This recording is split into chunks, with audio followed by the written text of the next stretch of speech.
Doni Sibarani dan Baim adalah musisi berbakat yang sama-sama pernah tergabung dalam Ada Band, sebuah grup musik yang populer berkat lagu-lagunya yang galau dan menyentuh hati. Bagi penggemar mereka rasanya perlu bersenang hati, lantaran Baim akhirnya bisa mengajak Doni untuk berduet dalam sebuah lagu. Kolaborasi mereka ini tak pelak menepis segala isu ketidakharmonisan hubungan mereka yang selama ini riuh terdengar. Ditemui dalam sebuah kesempatan, Baim mengungkap bahwa dirinya sudah memiliki keinginan untuk berduet dengan Doni sejak 10 tahun yang lalu. Suami Artika Sari Devi ini pun sudah mempersiapkan lagu ini dengan sangat matang. Lantas bercerita tentang apa lagu duet mereka ini dan seperti apa respon Ada Band dan para fans sendiri tentang kolaborasi mereka. Saya manfaatin bohong tanda kutip ke Doni karena Doni kan nggak terlalu tahu banyak tentang kunci, tahunya cuma dia menyanyikan dengan baik dan benar. Jadi ketika dia sudah mulai tidak berada di dalam comfort zone dia untuk menyanyikan sebuah lagu yang mana menurut saya sebagai orang yang juga tahu musik, saya yakin dia bisa mencapai nada itu. Cuman memang dia sudah ada di dalam comfort zone dia. Saya mau coba tarik dia keluar untuk berbeda aja dengan duet dengan saya. Terbukti juga di barusan kita perform tadi, kita udah ngomong tadi di belakang, ntar lo bagian sini ngambil yang rendahnya, gue tingginya ya akhirnya tinggi diambil dia juga semua kan. Jadi nggak ada yang dia nggak bisa sebenarnya, tapi memang kalau ngomong suaranya comfortnya di mana ya memang dia ada di bariton, di low. Memang disinilah kerennya kolaborasi kita karena saya di sini, dia di sini suaranya. Tapi bahwa dia mencapai range itu dia bisa juga sebenarnya. Lu berhasil membuka cakrawala suara. Jadi kalau membohongi untuk kebaikan, dia bisa sebenarnya bisa sebutin bahwa apa yang saya lakukan untuk melakukan sesuatu di Naga Suara itu harus sesuatu yang aneh tanda kutip itu sesuatu yang berbeda. Salah satunya adalah memang pilihan duet saya yang kemarin teman-teman saya udah membantu saya itu buat saya anugerah yang mau bantuin saya. Nah berikutnya ini memang sudah menjadi impian saya dari dulu.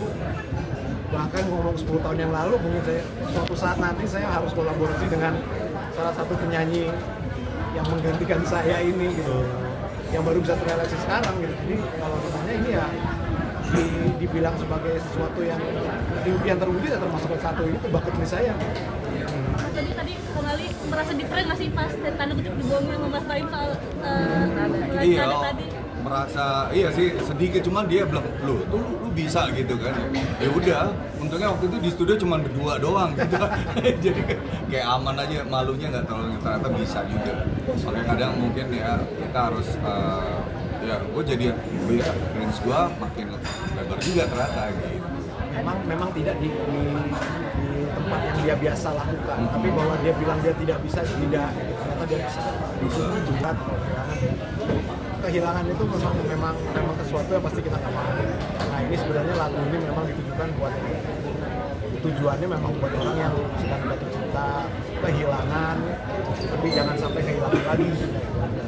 Masa nggak kapok-kapok sesuatu yang mau balik ke lo tidak manfaatkan dengan baik. Jadi ketika ini semacam reminder aja buat lo, jangan sampai lo nyesel. Jadi sebelumnya dihalusinasi kan Artika banyak bantu lirik yang untuk yang sekarang ini kehilangan apakah bahan bahan? Kebetulan yang ini saya buat sendiri karena kebetulan saat itu insting saya sebagai komposer lagi keluar. Pas era waktu Randy Pandugo memang jujur aja lirik banyak yang bantu, berarti kan saya blank pada saat itu.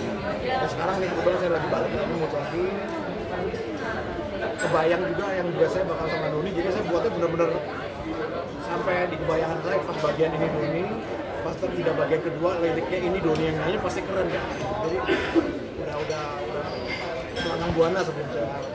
Tantangannya sebetulnya ya itu tadi, ada nada-nada yang waktu saya dikasih materinya, ini kok bisa nggak ya? Cuman gue pikir nanti aja deh, karena mungkin dengan berbagai macam kegiatan saya ya, jadi saya nggak terlalu banyak kulik-kuliknya, justru kayak lagi pas di studio aja.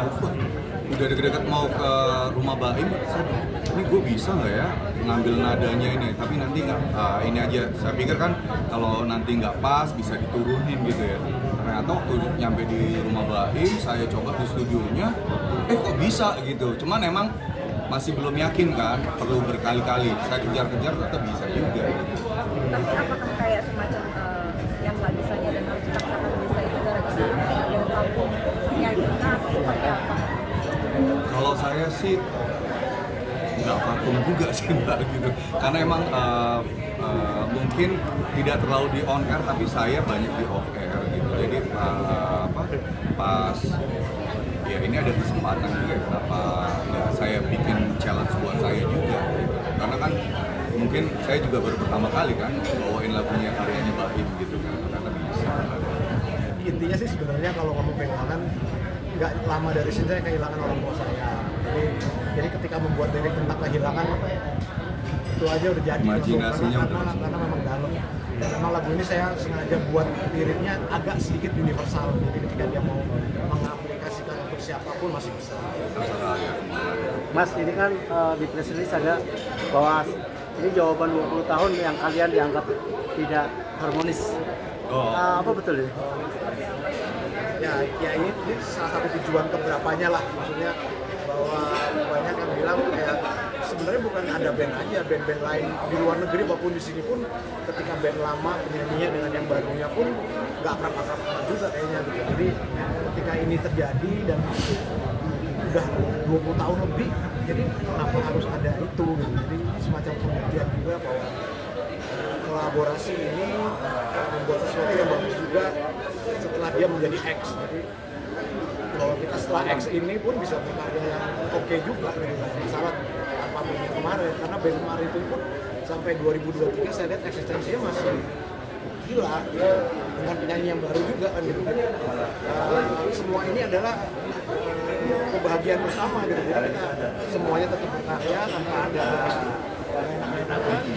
Kita juga bisa jalan, mungkin nanti kita dari reuni pun nggak ada masalah kan gitu. Jadi emang ini udah kick off pertama lah, kita memang harus jalan buat ya proses kayak orang pacaran putus, sakit hati sebentar, tapi masa sakit hati terus sampai 20 tahun kan enggak ya. Karena mungkin memang setelah kita pelajari dalam sebuah hidup, ya Doni memang harus diadain dulu supaya dia bisa seperti ini sekarang. Saya pun harus diadain dulu, jadi saya bisa seperti ini sampai sekarang. Bagaimanapun apapun yang terjadi di band itu adalah perahu kita awal. Sekarang kita naik menjadi lebih dewasa, punya sayap untuk bisa terbang dan jatuh. Amin. Mas Baim, tapi hubungannya sama ada band sendiri sekarang seperti apa? Sama sekali nggak ada masalah beneran, sama sekali nggak ada masalah. Cuman memang kita kan memang punya masing-masing jadwal kegiatan, memang ya masing-masing aja. Tapi ketika nanti mulai penuh lagi kayak kemarin jadwal untuk reuni, ya mungkin wacana itu akan kita adakan nanti gitu. Tapi ya mungkin dalam waktu dekat belum bisa, karena memang kita lagi konsentrasi di duet ini. Kan ada band sendiri di komen kok ya, mereka support luar biasa. Mas Dika yang main bass, yang semua personelnya mau main, bahkan Mas Krisna juga komen. Kita senang gitu, maksudnya memang mereka tetap support kita sebagai mereka pun solois juga kan ya, ketika mereka keluar album pun single pun ya kita juga support kok, selamat, congratulations.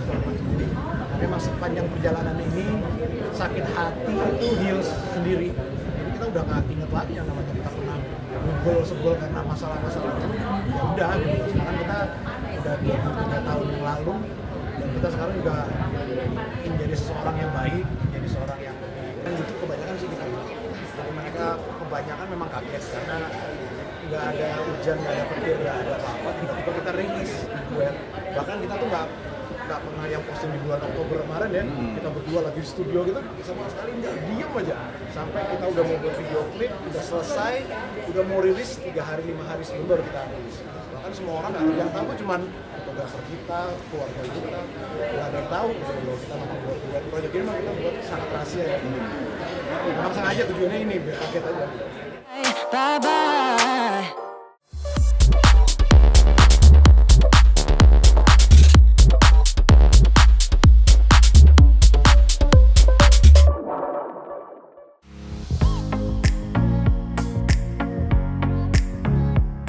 Ingin terlihat lebih muda tentunya merupakan keinginan semua orang. Begitu juga bagi diva pop tanah air Titi DJ. Penyanyi yang sangat multitalenta dan memiliki 4 orang anak ini diketahui baru saja melakukan operasi kecantikan.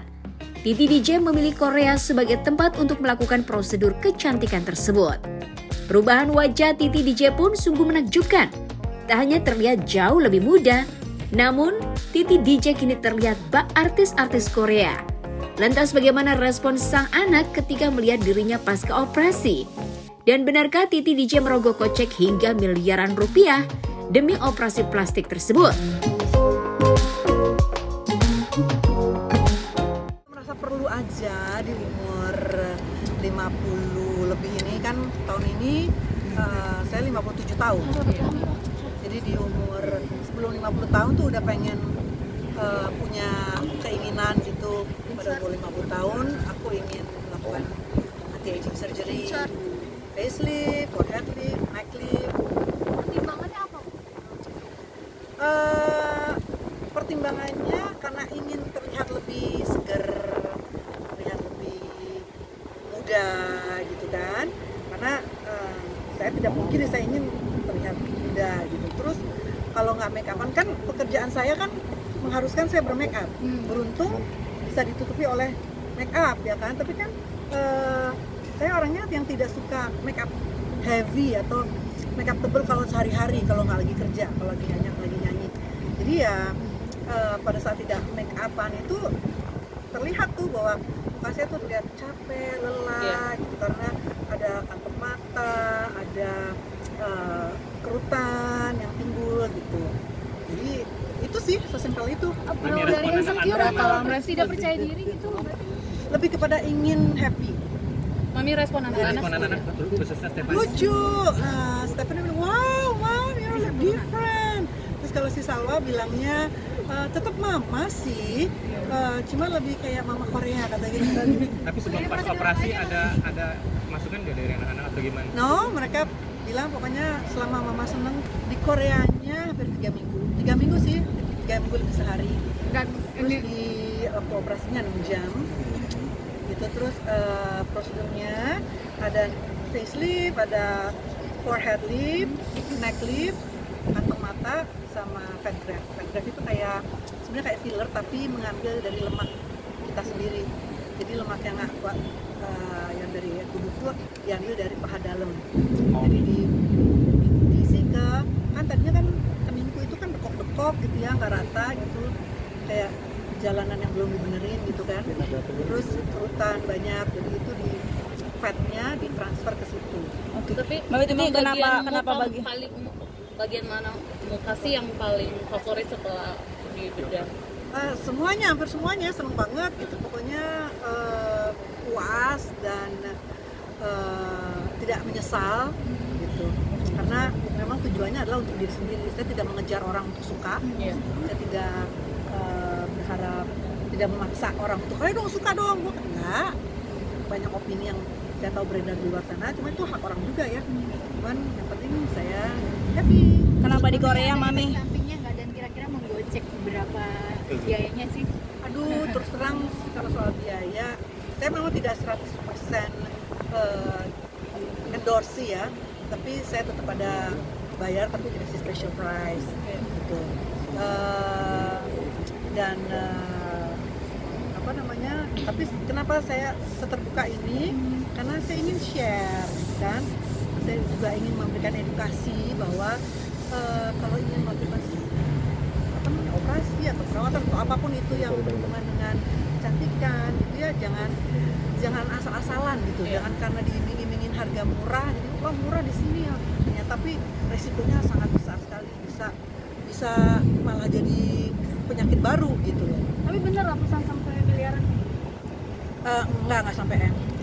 Mami, pada tahun 2020 sebelum pandemi udah hampir berangkat, tapi karena pandemi akhirnya ditutup dulu kan, sempat ditutup Koreanya. Lalu tahun 2023 inilah terwujud keinginanku. Tapi proses recovery-nya berapa lama, Mami? Dan emang ini udah bentuk yang udah... Belum, ini masih bengkak.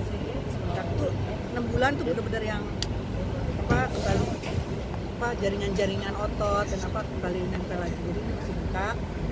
Tapi kata dokter kondisi tubuh saya tuh bagus banget gitu, mungkin karena gaya hidupnya ya, nggak ngerokok, nggak minum alkohol, jadi nggak bleedingnya tuh sedikit sekali, nggak ada memar, nggak ada biru, nggak ada swollen atau bengkak yang luar biasa gitu, hanya sedikit merah di sini sama di antara alis gitu. mungkin karena ada stretching ya, ada penarikan gitu. Nah, tapi nggak ada biru-biru, nggak ada hijau-hijau, nggak ada lebam, nggak ada ya? Kan kayak orang menonjok itu nggak ada, beruntung karena ada beberapa pasien yang kopal merokok itu bleeding dan terus karena juga dikasih obat dan pumpkin juice di sana tuh, saya minum pumpkin juice tiap hari yang jatahnya mesti 3 sachet, saya minum 6 sachet, 2 itu juga membantu pemulihan gitu. Tapi juga setelah operasi pun disuruh langsung jalan, jangan di kamar aja supaya melancarkan peredaran darah. Dengan peredaran darah lancar berarti bisa membantu juga pemulihan.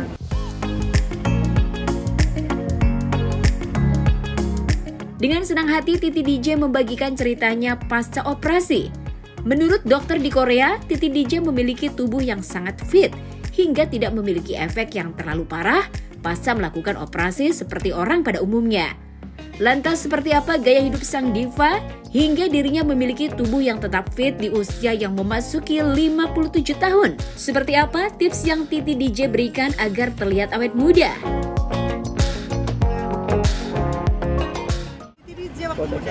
Maintenance gimana, Mam? Tetap harus dirawat, bukan berarti setelah operasi terus kita nggak ngerawat, tetap harus skincare-nya masih khusus untuk setelah operasi. Dari ID Hospital juga dikasih skincare yang khusus itu. Terus setelah ini ya tetap harus dirawat, harus dijaga supaya bisa bertahan lama kan, yang mungkin bisa lebih dari 15 tahun, bisa 20 tahun lebih lama gitu kan. Karena kata-kata ini bisa bertahan sampai 15 tahun karena kan tetap ada proses alamiah yang terjadi dalam tubuh yang kita nggak bisa rawat. Ada kontrol lagi, balik lagi ke Korea?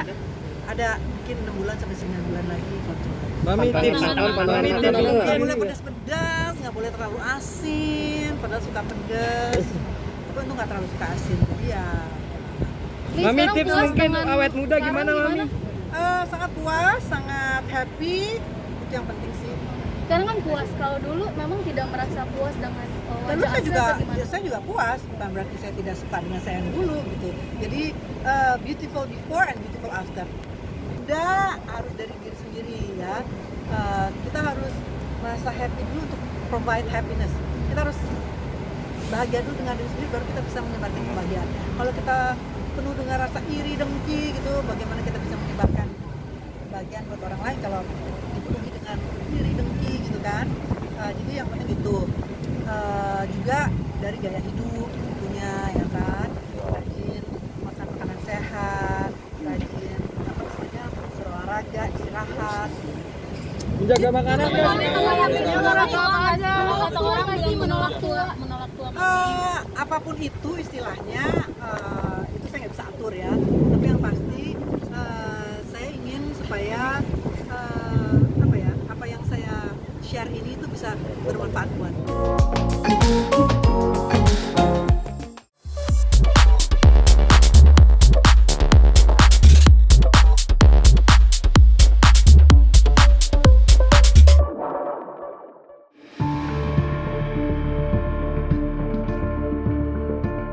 Aktris cantik Bunga Zainal angkat bicara mengenai video yang ia upload hingga menarik banyak perhatian netizen. Dalam video tersebut, Bunga tampak menyindir seorang YouTuber terkenal yang dinilai tak memiliki attitude lantaran tak membalas senyumnya. Banyak yang menyebut bahwa YouTuber tersebut adalah Ria Ricis, lantaran ia dan Bunga bertemu dalam sebuah acara. Lantas bagaimana tanggapan Bunga Zainal tentang hal yang ia upload di sosial media tersebut? Dan seperti apa jawaban Bunga ketika banyak netizen yang mengatakan jika dirinya menyindir lantaran ingin pansos oleh sang YouTuber?